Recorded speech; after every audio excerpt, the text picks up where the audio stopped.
320-pound inmate nicknamed Tank circled Steven Seagal in the prison yard. The sound of his boots scraping against the concrete echoed through the tense silence that had fallen over the yard. He laughed loud enough for the whole block to hear. It wasn't just a laugh, it was a declaration, a challenge, a promise of violence wrapped in mockery. Look at the tough guy from the movies. Let's see if you can fight for real, old man. His voice boomed across the yard, bouncing off the concrete walls and razor wire fences that surrounded them. Every inmate within earshot turned their head. Some stopped mid-conversation. Others abandoned their card games and weight sets. The guards didn't move. They stood at their posts, arms crossed, faces blank, watching from a distance but making no effort to intervene. The inmates formed a circle wide, tight, closing in like wolves sensing blood. Some pulled out contraband phones hidden in their waistbands, already recording, knowing that whatever was about to happen would spread through the entire prison system by nightfall. But what happened in the next 48 seconds changed everything in that prison, not just in C Block, not just among the inmates who witnessed it firsthand, but throughout every cell, every corridor, every whispered conversation behind bars, and by the end of the week, every inmate, every guard, even the warden himself, knew Steven Seagal's name for a completely different reason than they had before. Before we dive in, drop a comment telling me where you're watching from. And if you've ever had to stand your ground when everyone doubted you, when the odds were stacked against you and all eyes were watching to see if you'd break, type respect below. Let's get into this story, because what you're about to see is something nobody in that prison will ever forget. It was a cold Tuesday morning when the prison bus pulled into Ironwood Correctional Facility. The sky hung low and gray, clouds thick with the promise of rain that never seemed to come in this part of the state. Heavy gates, concrete walls that stretched up toward the sky like tombstones, razor wire cutting through the air in cruel, glinting spirals. The facility loomed ahead like a fortress designed not just to contain bodies, but to break spirits. Inside the bus, men sat silent, their wrists bound in metal cuffs, chains rattling with every bump in the road. The sound was rhythmic, almost hypnotic, the metallic clinking that marked the end of freedom and the beginning of something much darker. And in the back row, calm as still water on a windless day, sat Steven Seagal, no sunglasses to hide behind, no entourage of assistants or publicists to shield him from reality, no Hollywood glow to soften the harsh fluorescent lights overhead. Just an older man in an orange jumpsuit that hung loosely on his frame, hands cuffed in front of him, eyes distant but focused, staring out the window at the world he was leaving behind. The other inmates whispered among themselves, their voices low and cautious. "Yo, isn't that the action star? Man, that's definitely him. I seen his movies when I was a kid. He's done. These walls don't care about your movies. They don't care who you were out there. Is gonna get eaten alive in here. Give him 3 days, maybe less." Steven didn't respond. He didn't turn his head or acknowledge their voices. He'd learned long ago, through decades of martial arts training and real-world confrontations, that silence held more power than any comeback ever could. The bus stopped with a hiss of hydraulic brakes. The doors swung open with a metallic groan. Guards barked orders immediately, their voices sharp and commanding. "Out. Single file. No talking. Hands where we can see them." The inmates shuffled off the bus one by one, chains clinking, boots scuffing against the pavement. They were led through intake, a cold, sterile process designed to strip away identity and replace it with a number. Fingerprints rolled onto ink pads and pressed onto official forms.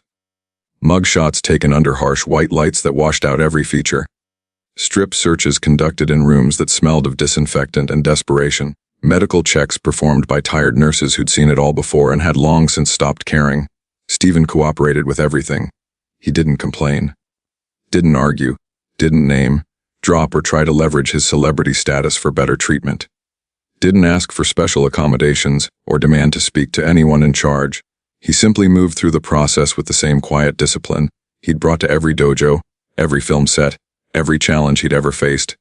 One guard, a middle-aged man with tired eyes and a coffee-stained uniform, muttered to another as they processed the new arrivals. "He's calmer than most guys we get in here.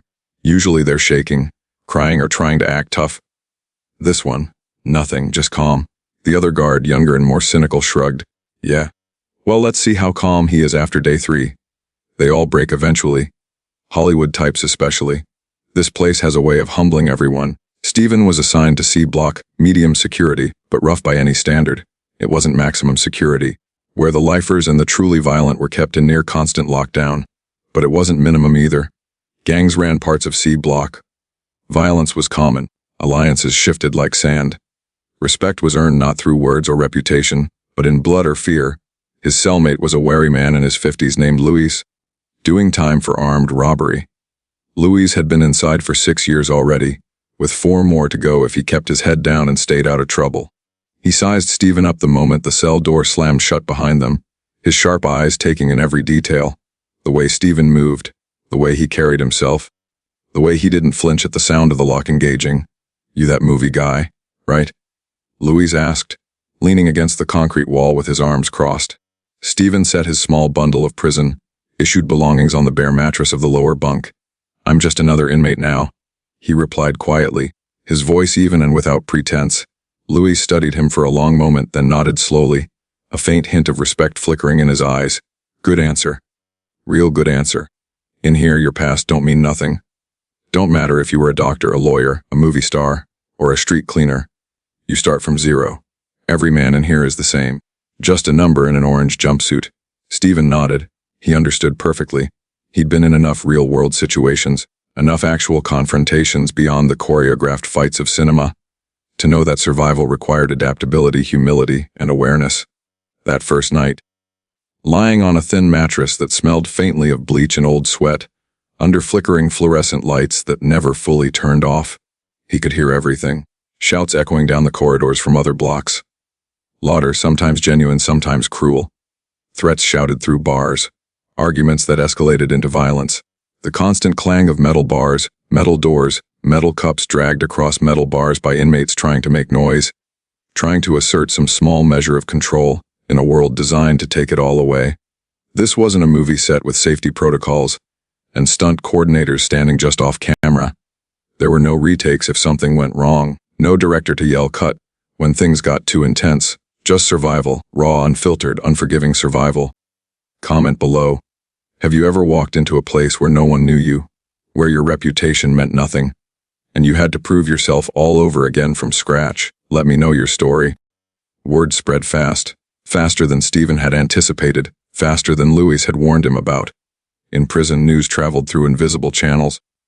Whispered conversations during meal times, notes passed between cells, coded messages shouted across cell blocks during the brief moments when guards weren't paying attention. By the time yard time rolled around that afternoon, it felt like the whole prison knew. Every inmate in C block, and even some from the adjacent blocks who heard through the grapevine, Seagal's gonna fight Tank. Man's about to get destroyed. Absolutely demolished. I give him 30 seconds. Maybe less if Tank's feeling mean. This is gonna be brutal. Someone better record it. The yard was a rectangle of cracked asphalt surrounded by high chain link fences topped with coils of razor wire and guard towers, positioned at each corner. Inmates normally used the space for various activities, lifting weights on rusted equipment, playing cards at metal picnic tables bolted to the ground, walking in slow circles along the perimeter fence, or just standing in clusters talking about nothing and everything.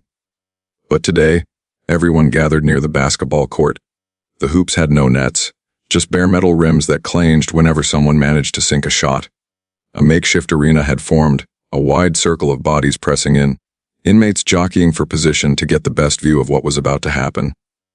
Tank stood in the center, shadow boxing with exaggerated movements, rolling his massive shoulders, cracking his neck from side to side with audible pops, hyping himself up with the kind of pre-fight ritual that came from years of institutionalized violence. His crew surrounded him, amping him up with shouts and encouragement. "Crush him, Tank. Show him what real fighting looks like. Send that Hollywood fake back to his cell crying. Make him regret ever stepping foot in this yard." The energy was electric, dangerous, the kind of atmosphere where anything could happen and probably would.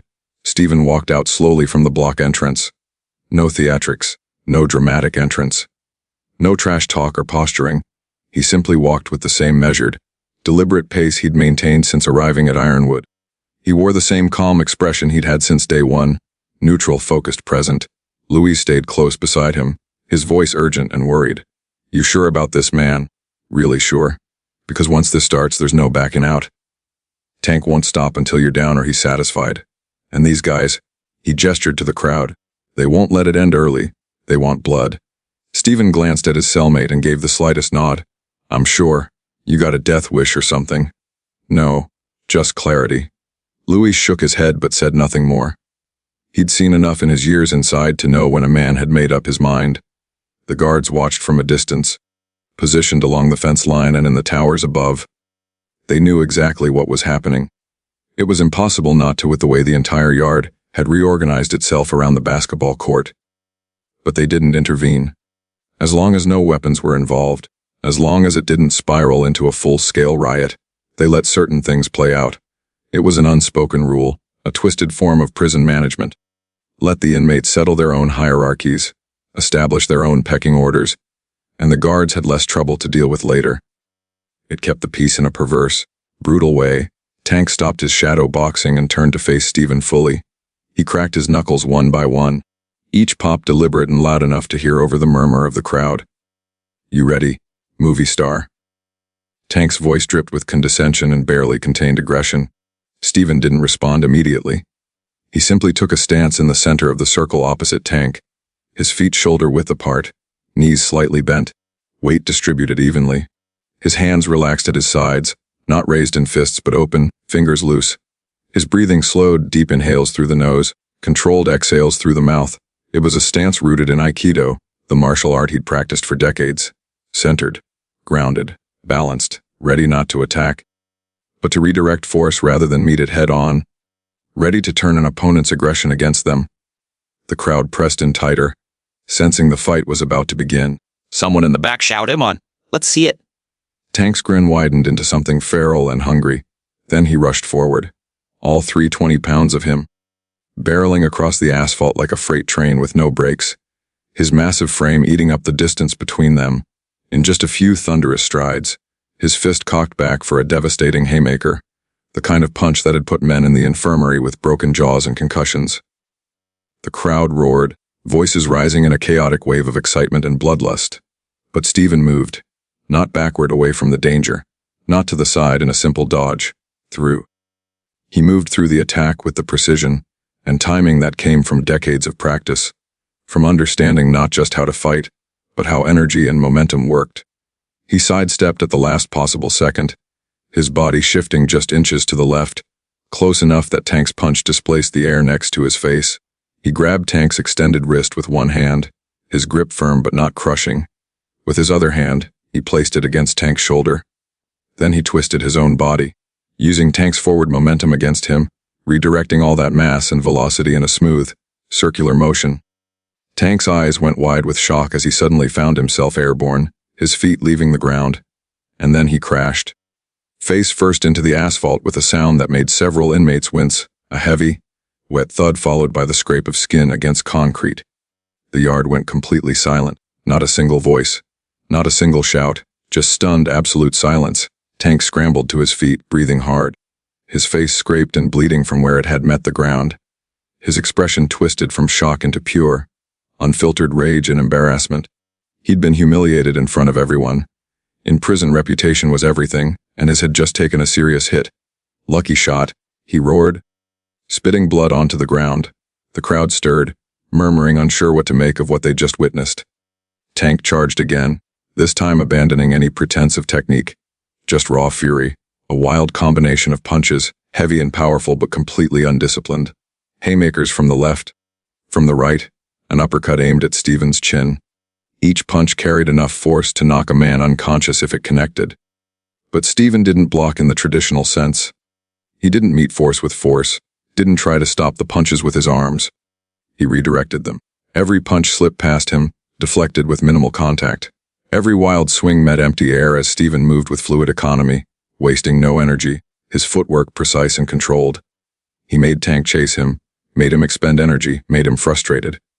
And then, when the moment was right, when Tank overextended on a particularly wild right hook, Steven struck, with surgical precision, a palm strike to the solar plexus, not a closed fist, but an open palm driven forward with perfect timing and placement.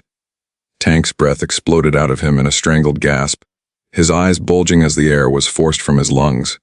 Before he could recover, Steven executed a sweep, a low, sweeping kick to Tank's forward ankle.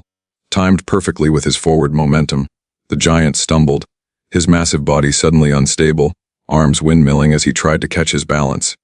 Then came the wrist lock. Steven grabbed Tank's right wrist as he stumbled, twisted it at a precise angle, not enough to break anything, but enough to cause immediate, sharp pain and complete compliance.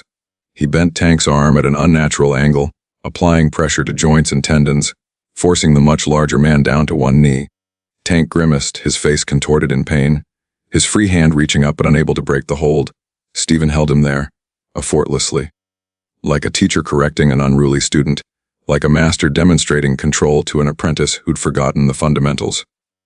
The yard remained silent, every inmate watching with wide eyes, unable to believe what they were seeing. Steven leaned close, his face inches from Tank's ear, and spoke quietly, quiet enough that only Tank could hear over the sound of his own labored breathing. "You're strong. Very strong. Stronger than most men I've ever encountered, but strength without control is just chaos. Strength without discipline is just destruction. I'm not here to hurt you. I'm not here to embarrass you. I'm here to survive, just like you, just like everyone else in this place." Then he let go, released the wrist lock, stepped back and gave Tank space. Tank gasped for air, clutching his chest with one hand and his wrist with the other, staring up at Steven with wide, disbelieving eyes. His expression was a mixture of shock, confusion, pain, and something else, something that looked almost like respect struggling to surface through the humiliation. Steven stepped back further, turned his back on Tank, and walked away. No showboating, no victory lap, no trash talk or gloating, just calm, measured steps as he left the makeshift arena and headed back toward the block entrance. The yard suddenly exploded into shocked murmurs and excited conversations. "Did you see that? He just dropped Tank like it was nothing. Like he weighed 10 pounds instead of 300. Yo, that was some real martial arts right there." Not the movie stuff, that was real. Tank got handled. Straight up handled. Even the guards exchanged glances, their expressions shifting from boredom to genuine interest. One of them, a veteran who'd worked at Ironwood for 15 years, muttered to his partner, maybe the movies weren't all fake after all. That was legitimate technique. Lewis caught up to Steven as he reached the entrance, grinning ear to ear, practically bouncing with excitement. Bro, that was insane. That was absolutely insane. I've never seen anything like that. You made Tank look like an amateur. Steven shook his head slowly, his expression unchanged. It wasn't about winning. It was never about winning. Then what was it about? Respect. And in prison, respect is everything.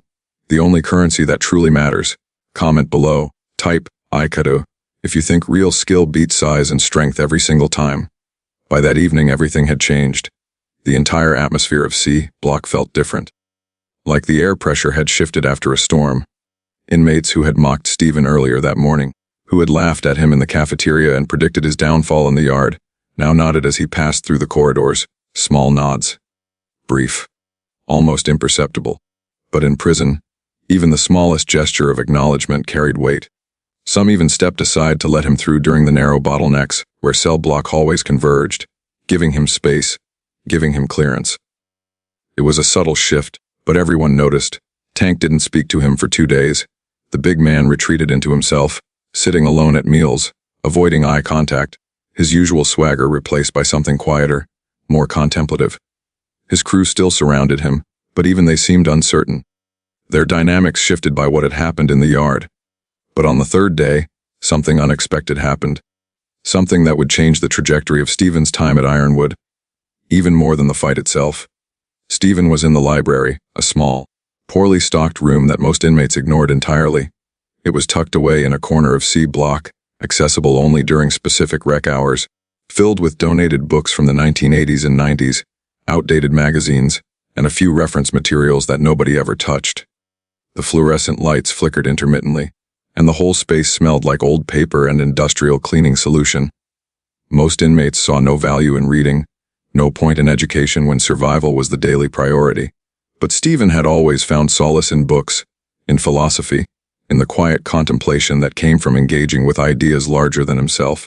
He was reading a worn copy of Marcus Aurelius's Meditations, the pages yellowed and dog-eared from decades of previous readers, when Tank walked in, alone, without his crew, without the usual entourage that followed him everywhere like satellites orbiting a planet. He stood in the doorway awkwardly, his massive frame filling the entire opening. Looking completely out of place in the small, cramped space, his head nearly touched the door frame, and he had to turn slightly sideways to fit through without bumping his shoulders. For a long moment, he just stood there, shifting his weight from foot to foot, clearly uncomfortable but determined. Finally he spoke, his voice much quieter than Steven had ever heard it. "Yo." Steven looked up from his book, his expression neutral but not unwelcoming. "Tank, can I sit?" It was phrased as a question, almost hesitant, completely unlike the aggressive, commanding presence Tank had projected since Steven first encountered him. Steven gestured to the chair across from him at the small reading table. Tank sat down heavily, the metal chair creaking and groaning under his weight, his massive frame making the furniture look like it belonged in a child's playroom. For a long moment, neither of them spoke. The silence stretched out, filled only by the distant sounds of the cell block, muffled conversations, the clang of doors, footsteps echoing down corridors. Tank stared at his hands, which were clasped on the table in front of him, his knuckles still slightly bruised from the fight. Then he sighed a deep, heavy exhale that seemed to carry the weight of everything he'd been holding inside. "I ain't never been handled like that before," he said quietly, his voice carrying a vulnerability that probably few people ever heard from him. Steven closed his book gently, giving Tank his full attention. "You're strong, incredibly strong, but you rely too much on it. You use strength as your only tool, and when strength alone doesn't work, you have nothing else to fall back on." "Yeah, well," Tank's jaw tightened. "Strength's all I got. It's all I've ever had. Growing up in the streets in here, if you ain't strong, you're weak. And weak don't survive." Steven leaned back slightly in his chair, studying Tank with the same calm, assessing gaze he'd maintained throughout their encounter. "That's not true. It's really not. You have intelligence, I've seen it in your eyes. You have discipline, you've survived years in here without getting yourself killed. You have presence. People listen when you speak. You just haven't been shown how to use those things properly. Nobody ever taught you that there's more to power than physical force." Tank frowned, his thick eyebrows drawing together. "What are you, some kind of guru now? Some wise old monk or something?" "No, not at all. Just someone who's made a lot of mistakes throughout his life and learned from them. Sometimes the hard way, sometimes through pain and failure, and someone who's willing to share what he's learned, if others are willing to listen." Tank leaned forward, his elbows resting on his knees, his massive hands clasped together. His expression had shifted from defensive to genuinely curious. "Why didn't you embarrass me out there?" he asked, his voice barely above a whisper. "You could have. Easy. Everyone was watching. You could have made me look like a complete fool, humiliated me in front of the whole yard, destroyed whatever reputation I had. Why didn't you?" Steven met his eyes directly, holding his gaze. "Because I'm not your enemy. I never was. And humiliating you wouldn't have helped either of us. It wouldn't have made me safer, wouldn't have made this place better, wouldn't have served any purpose except feeding ego. And ego is a trap. It keeps us locked in patterns that don't serve us." Tank studied him for a long time, his expression unreadable. Then, slowly, deliberately, he extended his hand across the table. A hand that had thrown hundreds of punches, that had hurt countless men, that had enforced fear and violence for years. "Respect, man. Real talk. I mean that." Steven shook it firmly, the handshake solid and genuine. From that day on, things shifted dramatically throughout C Block. Tank started sitting with Steven and Luis at meals, his presence creating a protective bubble that others recognized and respected. The three of them formed an unlikely trio: the wary robbery convict, the massive enforcer, and the aging martial artist. Tank started asking questions during their conversations. Questions about martial arts, about the philosophy behind the techniques, about discipline and self-control. He wanted to know how Steven stayed so calm under pressure, how he could face violence without becoming violent himself, how he could have power without abusing it. Steven taught him breathing techniques, simple exercises that Tank initially dismissed as meditation nonsense, until he tried them and felt his constant anger beginning to soften. He introduced him to basic Aikido principles, not the complex throws and techniques, but the foundational concepts: how to redirect energy instead of meeting it head-on, how to use an opponent's momentum against them, how to defend without destroying. He showed him how to control his breathing during moments of stress, how to find his center when chaos erupted around him, how to think before reacting instead of letting emotion drive every action. Other inmates noticed the change in Tank. They saw him sitting quietly, actually listening instead of dominating conversations. They saw him walking away from confrontations that the old Tank would have escalated into violence, and they became curious. A few of the younger guys, inmates in their 20s serving time for various offenses, started approaching Steven during rec time, tentatively at first, uncertain if they'd be welcomed. "Yo, Seagal, could you teach us some of that stuff you showed Tank? Is it true you can fight without really fighting? Can you show me how to stay calm when everything's crazy?" Steven never refused anyone who asked sincerely. So, quietly, in corners of the yard where the guards' sight lines were partially blocked, during rec time when activities were loosely monitored, in the library after hours when few people bothered to show up, Steven began holding informal classes. Nothing official. No permission from the warden or approval from prison administration. Just men gathering to learn. Just men seeking something beyond the violence and chaos that defined their daily existence.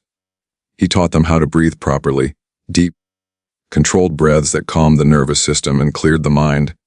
How to stand with proper posture and balance, grounded and stable. How to move with efficiency and purpose rather than wasted aggression. How to think before reacting, to create space between stimulus and response. It wasn't about teaching them to fight. It was never about creating better fighters or more dangerous inmates. It was about control, self-control, inner control. It was about respect, for themselves, for others, for the fundamental dignity that imprisonment tried to strip away. It was about finding inner strength when the external world seemed designed to crush them. And slowly, gradually, like ice melting under steady sunlight, C Block began to change. Fewer fights broke out during yard time. Fewer arguments escalated into violence in the cafeteria. The constant tension that had defined the block for years seemed to ease, just slightly, but noticeably. Even the guards noticed the shift. They talked about it during shift changes, comparing notes, trying to figure out what had changed. One of them, Officer Martinez, a 15-year veteran of the prison system who had seen everything and was surprised by nothing anymore, pulled Steven aside one afternoon as he was returning from the yard. "Seagal," Martinez said, his voice low so other inmates wouldn't overhear. "I don't know what you're doing out there, and officially, I probably shouldn't even acknowledge it's happening." He paused, glancing around to make sure no other guards were within earshot. "But keep doing it. Whatever it is you're teaching these guys, keep doing it. This block's been calmer this week than it's been in years. Maybe ever since I've been working here. Fewer incident reports. Fewer trips to the infirmary. Less tension. I don't understand it, but I'm not going to interfere with something that's actually making my job easier." Steven nodded respectfully. "Just trying to help, officer. Just trying to help these men find a better way." Martinez looked at him for a long moment, then nodded slowly. "Well, it's working. Don't stop. Drop a comment. Do you think prison should focus more on rehabilitation or punishment? Should the system be about breaking people down or building them back up? Let's talk." But not everyone was happy with the changes sweeping through C Block. Not everyone welcomed the growing calm, the shifting dynamics, the new sense of purpose that some inmates were finding. For some men, chaos was currency. Violence was power, and peace threatened everything they'd built. There was a group in C Block led by a man named Razor, a lifer with dead eyes and a reputation for violence that went back decades. His real name was Marcus DeLeon, but nobody had called him that in 15 years.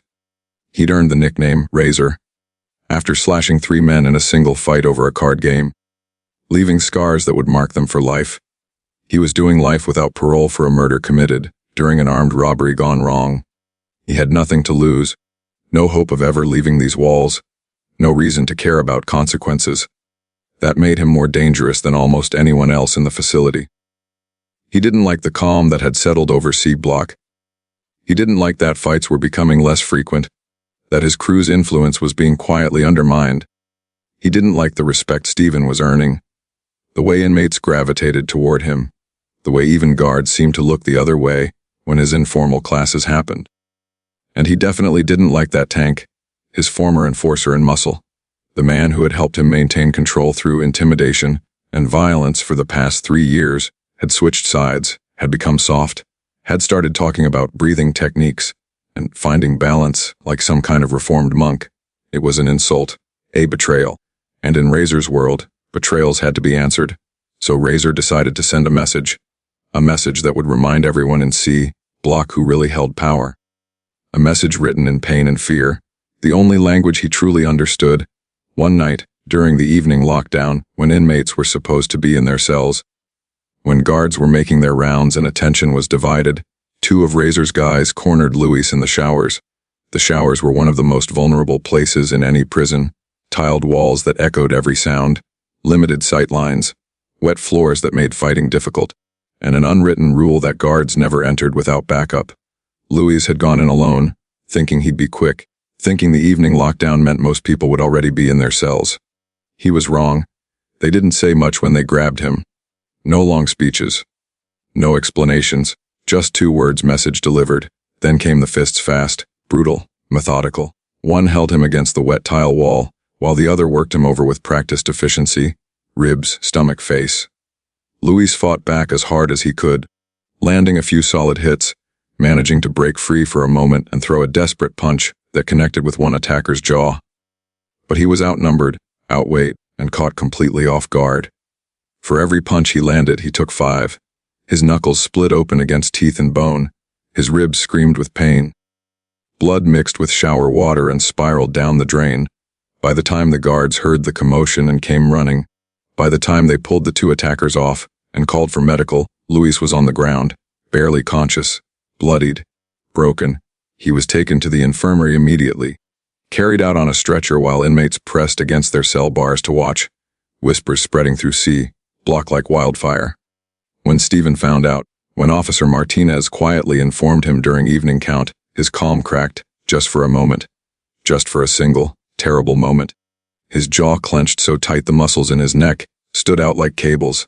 His hands, which had remained relaxed and open through every confrontation he'd faced, curled into fists. His eyes, normally so serene and controlled, flashed with something dark and dangerous. Martinez saw it and took a step back instinctively. Seagal, don't do anything stupid. We're handling it. The 2 guys are in solitary. There will be charges. But Steven barely heard him. He visited Luis that night in the infirmary. After getting special permission from a sympathetic guard who understood the bond between cellmates. The medical wing was quiet, sterile, smelling of antiseptic and old bandages. Luis lay in one of the beds, his face swollen and discolored. Stitches above his left eye holding together a gash that had required 12 sutures. His arm was in a sling from a dislocated shoulder they'd popped back into place. His ribs were wrapped tightly, 3 of them cracked from the beating. He looked up when Steven entered, managing a weak smile through split lips. "Hey man," Luis rasped, his voice barely above a whisper. "You should see the other guys." Steven pulled a chair close to the bed and sat down, his expression carved from stone. "I'm sorry, don't be. You didn't do this. Razor did. They did this because of me. Because you're associated with me. Because Razor wanted to send a message, and you were the easiest target." Luis shook his head slightly, then winced at the pain the movement caused. "They said it was a message," he confirmed quietly. "Said tell your teacher this is just the beginning. They wanted me scared. Wanted you scared. Wanted everyone to know that Razor still runs things." Steven's jaw tightened again. "I'll handle it." Luis's good hand shot out and grabbed Steven's wrist, with surprising strength for someone who'd just been beaten within an inch of his life. "Steven, no, don't. Please don't. You go after Razor, you won't just fight him. You'll fight his whole crew. And they don't play fair. They'll use weapons. They'll gang up. They'll wait until your back is turned and put a shank between your ribs. That's how they operate. That's how Razor has survived in here for 15 years. Neither do I. Not when it matters. That's not what I mean, and you know it." Luis said urgently, his eyes intense despite the swelling. "Don't become what you're trying to change, man. You're teaching us to be better. You're showing us there's another way. Don't throw that away for revenge. Don't let Razor turn you into him. That's what he wants. He wants you to react with violence because that's the game he knows how to win." Steven sat there in silence, the only sound the quiet beeping of medical monitors, and the distant voices of guards making their rounds. Luis was right. Completely, absolutely right.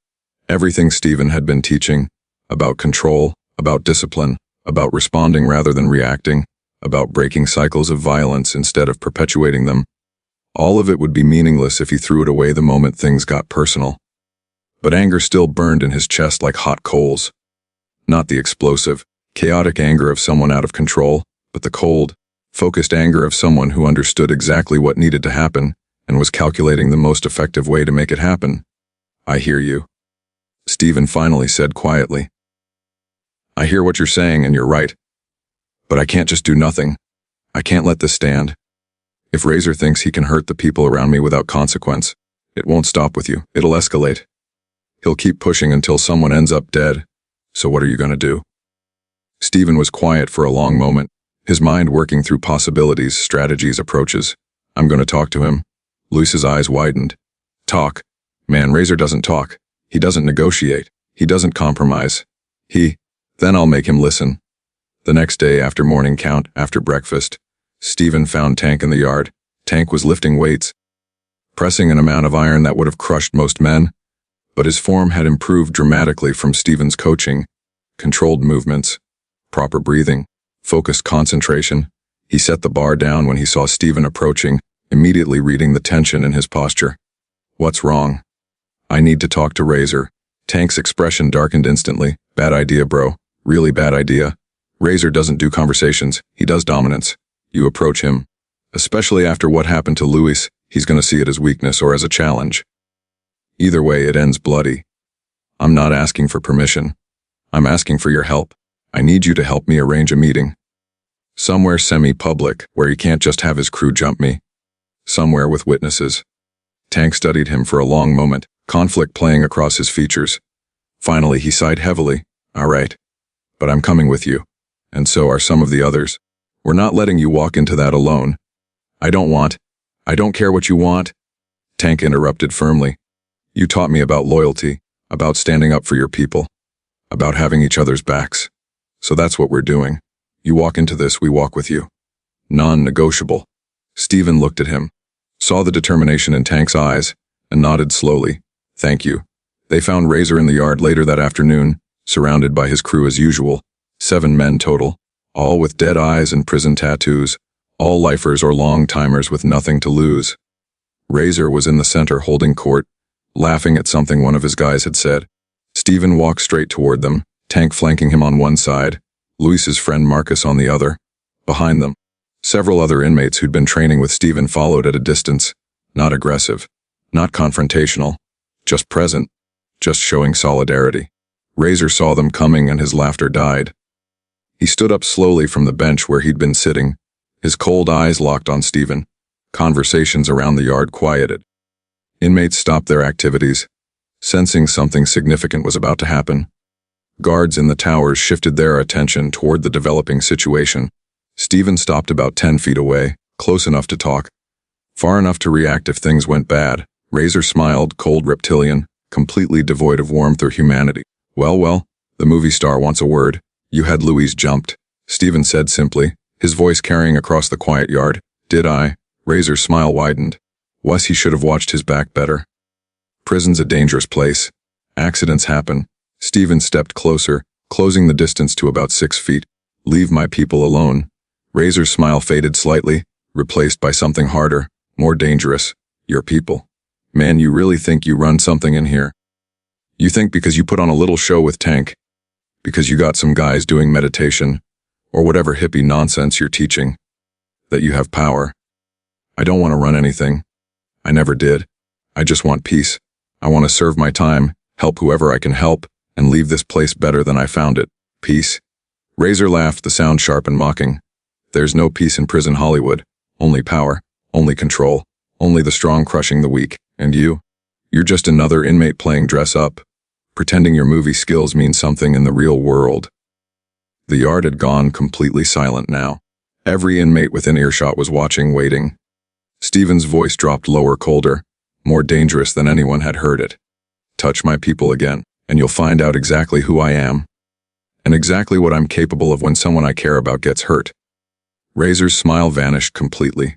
For a moment, just a moment, something flickered in his dead eyes. Uncertainty, calculation. Then he stood up, chest to chest with Steven, trying to use his height advantage. He was about 2 inches taller, to intimidate, You threatening me?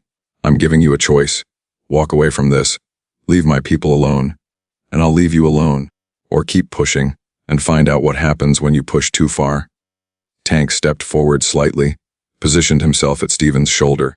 Then Marcus stepped forward on the other side. Then 3 more inmates who'd been training with Steven moved closer, forming a loose semicircle. Razor looked around, his expression hardening. His crew was bigger, 7 men to Steven's 6, but something had shifted in the yard. Other inmates were watching with expressions that weren't quite supportive of Razor anymore. Tank's defection had already weakened Razor's influence. And Steven's growing reputation, his calm authority, the respect he'd earned through teaching rather than intimidation, it was changing the power dynamics in ways Razor couldn't fight with fists alone. Razor spat on the ground between them. This ain't over. Not by a long shot. It is if you want it to be. Steven replied evenly. Razor stared at him for another long moment, then turned and walked away, his crew trailing behind him like sharks following blood in the water. But everyone in that yard knew the truth. Everyone understood what had just happened. Razor had backed down, maybe not completely, maybe not permanently, but in that moment, in front of everyone, he'd chosen to walk away rather than escalate. And in prison, that meant everything. But Steven knew better than to celebrate. He'd been in enough real confrontations to understand that wounded pride was dangerous, that humiliation bred revenge, that Razor wouldn't forget this moment. The real test was still coming. Comment. Type. Loyalty. If you'd stand up for your crew no matter what, even when the odds were against you. 2 days later it happened, exactly as Steven had anticipated, exactly as Louise had warned. Razor wasn't the type of man to let humiliation slide, to accept defeat quietly, to simply walk away and pretend nothing had happened. Men like Razor, lifers with nothing to lose, predators who'd built their entire identity around dominance and fear, didn't know how to back down without eventually striking back. It was only a matter of time, rec time, mid-afternoon. The yard was packed with inmates from multiple blocks. The weather was unusually warm for this time of year, and the administration had extended yard time by 30 minutes as a reward for reduced incident reports. Ironically, that extra time would provide the perfect opportunity for what was about to unfold. Steven was near the basketball court with Tank and about a dozen other inmates who'd been training with him. They were going through basic footwork drills, nothing aggressive, nothing that would attract guard attention, just slow, deliberate movements focused on balance and body mechanics. Some inmates watched with genuine interest. Others ignored them completely, absorbed in their own activities.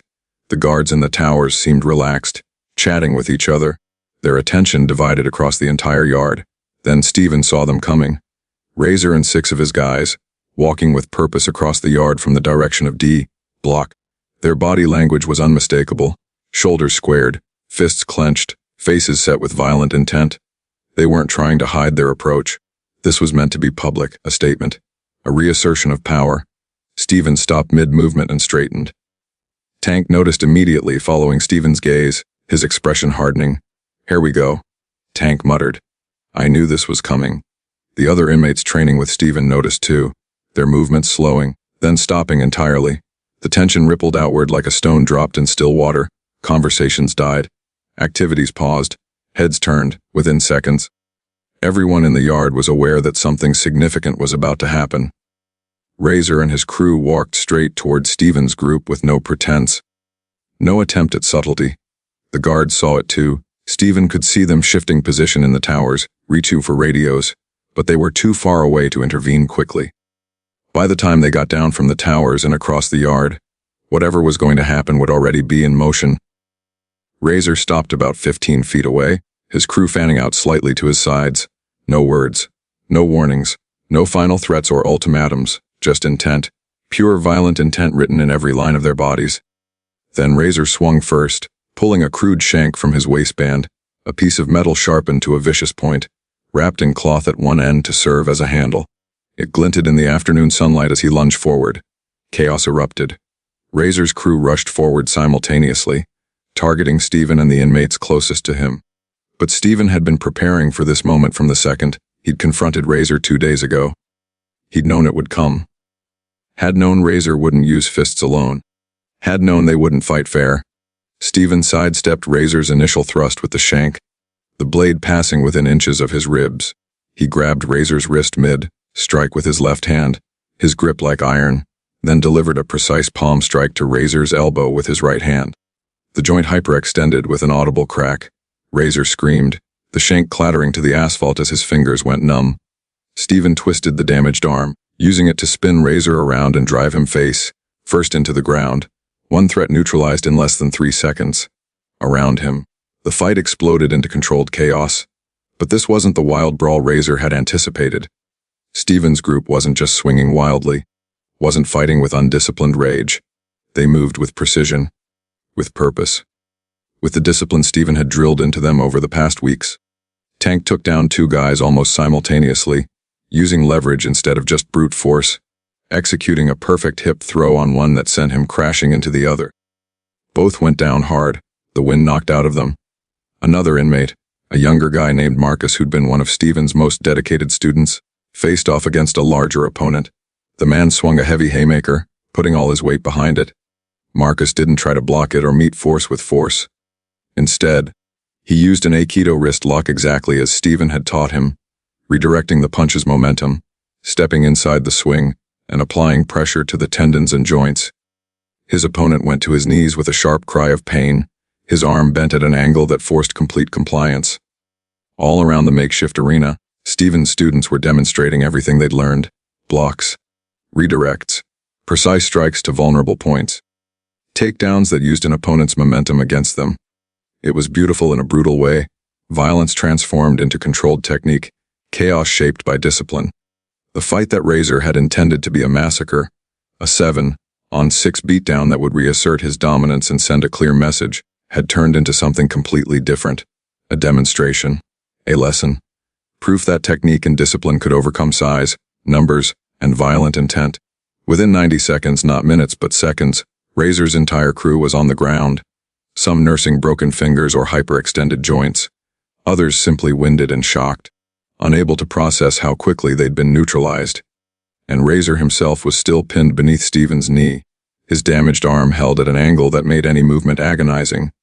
Steven's knee pressed into Razor's upper back, between his shoulder blades, keeping him completely immobilized. "It's over," Steven said quietly, his voice barely audible over the sound of Razor's labored breathing and the shocked murmurs rippling through the watching inmates. Razor glared up at him from the asphalt, his face pressed against the concrete, eyes burning with hatred and humiliation. "You think you won something?" He spat, blood from a split lip mixing with dirt. "You think this changes anything? You think?" "I don't think anything," Steven interrupted, his voice still calm despite the adrenaline coursing through his system. "I know. I know that violence without purpose is just destruction. I know that fear is a weak foundation for power. And I know that you're done. Really done. Not because I beat you, but because everyone here just saw that there's another way. A better way." The guards finally arrived, rushing into the circle with batons drawn, radios crackling, shouting orders. Nobody move! Everyone on the ground! Hands where we can see them! Steven immediately released Razor and put his hands behind his head, dropping to his knees in compliance. The others followed his example without resistance. Razor and his crew were pulled to their feet roughly, cuffed, searched. The shank was found and bagged as evidence. Solitary! All of you! The lead guard shouted, gesturing to both groups. But Officer Martinez, who'd been watching from one of the towers, came down and pulled the lead guard aside. Steven couldn't hear the conversation, but he saw Martinez gesturing, explaining, pointing at the shank, then at Razor. The lead guard's expression shifted from anger to understanding. After a few minutes, Martinez approached Steven, who was still kneeling with his hands behind his head. "Seagal, on your feet." Steven stood slowly, keeping his hands visible. Martinez looked at him for a long moment. "I saw the whole thing from the tower. Razor came at you with a weapon. You and your guys defended yourselves. That's going in my report. You'll still spend a week in solitary. That's protocol for anyone involved in a yard incident, no exceptions. But there won't be additional charges. Razor and his crew, they're looking at extended solitary and additional time added to their sentences." Steven nodded. "Thank you, officer." Martinez lowered his voice so only Steven could hear. "Between you and me, this place needs more of what you've been teaching and less of what Razor represents. So yeah, you're going to solitary for a week because that's the rule. But when you get out, I don't want you stopping what you've been doing. Understood? Understood. They were escorted away, Steven and his group in one direction, Razor and his crew in another. As they walked past the general population inmates who'd witnessed everything, Steven heard whispers. Not mocking. Not fearful, respectful. Did you see that? 7 guys with weapons and they still lost. That's real skill right there. Razor's done. Finished. Nobody's gonna follow him after this. And everyone in that yard knew the truth. The power dynamic in C Block had fundamentally shifted, not through intimidation or fear, but through discipline, respect, and proving that there was indeed another way to be strong. Comment below, type DESCRIPITION if you believe real power comes from control, not chaos. Steven's time at Ironwood eventually came to an end. His sentence was short, much shorter than most inmates would serve. It stemmed from a legal technicality, something tied to old martial arts demonstration permits that had been mishandled years ago, paperwork that had never been properly filed, bureaucratic oversights that had somehow snowballed into criminal charges. His lawyers had been working on appeals from the moment he'd been sentenced. And finally, after what felt like an eternity compressed into a few intense weeks, they'd succeeded. The charges were being dropped. He was being released. On his last day, after his final morning in C Block, after breakfast where Tank and Louise and the others sat with him in contemplative silence, the warden called him into his office. The office was sparse but professional, institutional furniture, filing cabinets lining the walls, framed certificates and commendations from the Department of Corrections, a window that looked out over the prison yard where so much had transpired. Warden James Patterson was a career corrections officer, a man in his late 50s who'd worked his way up from guard to administrator over nearly 3 decades. He'd seen everything the prison system had to offer. The violence, the hopelessness, the way institutionalization broke men down until they were barely recognizable as the people they'd once been. He gestured for Steven to sit in the chair across from his desk. Seagal, I've been running this prison for 18 years now. Patterson began, leaning back in his chair, his hands folded across his stomach. I've seen thousands of men come through those gates. Thousands. Every type of criminal you can imagine. Violent offenders, white-collar criminals, gang members, drug dealers, killers, thieves. Every background, every story, every reason for ending up here. He paused, choosing his words carefully, and I can honestly say that most of them leave this place worse than they came in. Not better. Worse. More violent, more disconnected from society, more damaged. The system, and I say this as someone who's dedicated his entire adult life to it, the system breaks people more often than it fixes them. We warehouse bodies. We contain problems, but we rarely actually rehabilitate anyone. Steven listened quietly, offering no interruption, no commentary. Patterson leaned forward, his expression serious. But you left this place better. Not yourself, though I suspect you're leaving stronger in some ways too. I mean, you left this facility, this institution, this entire block better than you found it. I just tried to help, Warden. That's all. I didn't have any grand plan or strategy. I just saw men who were struggling, who were caught in cycles of violence and hopelessness, and I thought maybe I could offer them something different. Well, you did more than try, Patterson said firmly. You succeeded in ways I wouldn't have thought possible. We're starting an official program based on what you started. Conflict resolution training, meditation and mindfulness sessions, martial arts discipline classes focused on self-control rather than violence. And we're using what you built here, what you demonstrated was possible, as the foundation for the entire curriculum. He pulled a folder from his desk and opened it, showing Steven preliminary documents, program outlines, budget proposals, staffing requests. We've already got approval from the state. Funding is being allocated.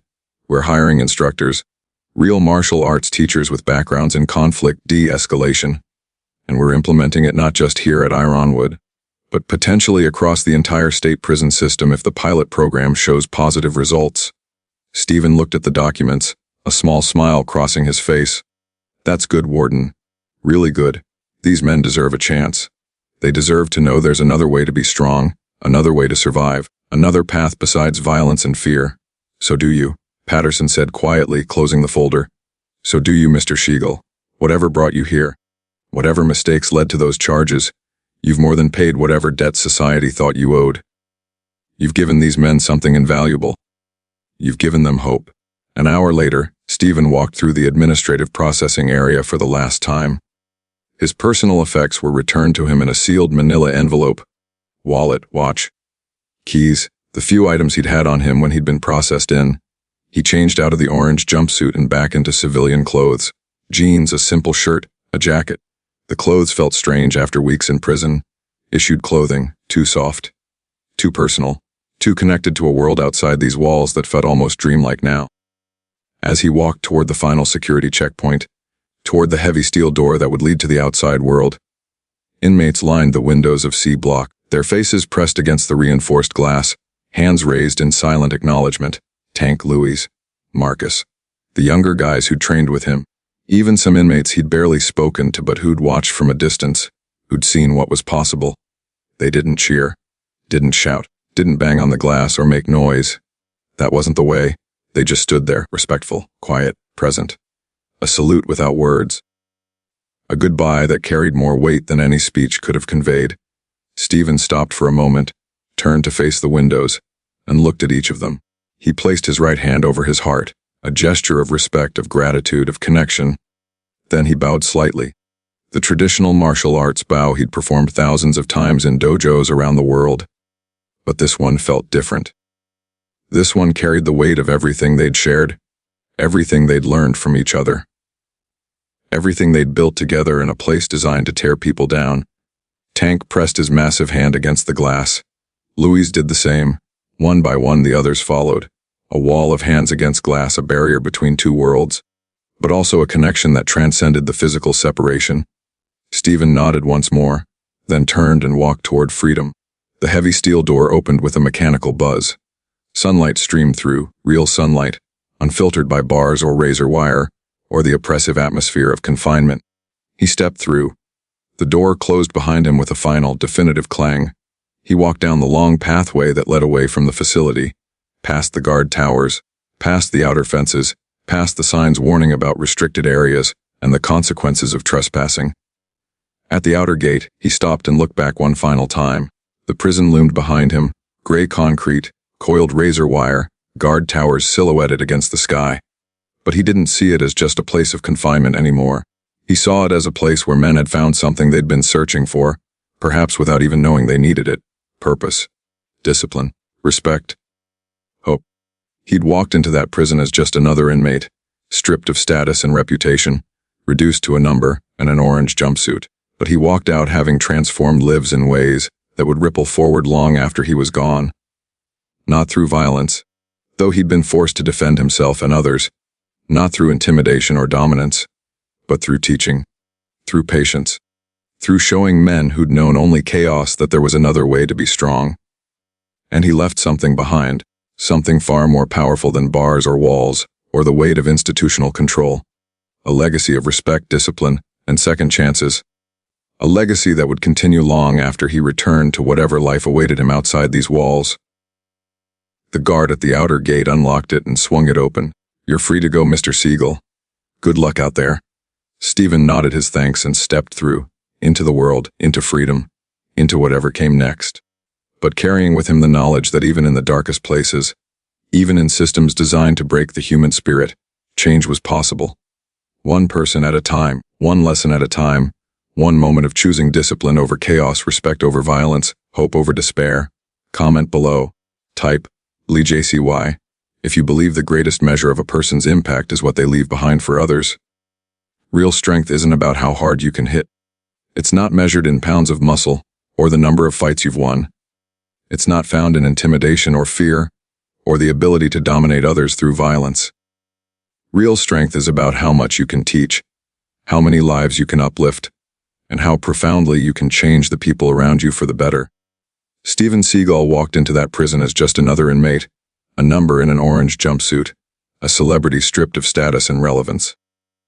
Someone the system expected to break down like everyone else. But he walked out having transformed lives in ways that would echo through that facility for years to come. Not through violence, though he'd proven he could defend himself and others when necessary. Not through dominance or intimidation. Through discipline. Through respect. Through teaching. Through quiet power that built others up instead of tearing them down. Type respite in the comments if you believe real strength is measured by how you treat others, especially those who can do nothing for you, not by how you dominate them. And let us know which part of this story hit you the hardest. Was it the yard fight with Tank? The confrontation with Razor? The moment Steven left and the inmates lined the windows? Tell us what resonated with you most. More powerful stories like this are coming soon. Stories about resilience, redemption, respect, and the quiet strength that changes lives. Thanks for watching. Stay humble. Stay strong. Stay disciplined, because in the end, the legacy you leave behind is the only thing that truly matters.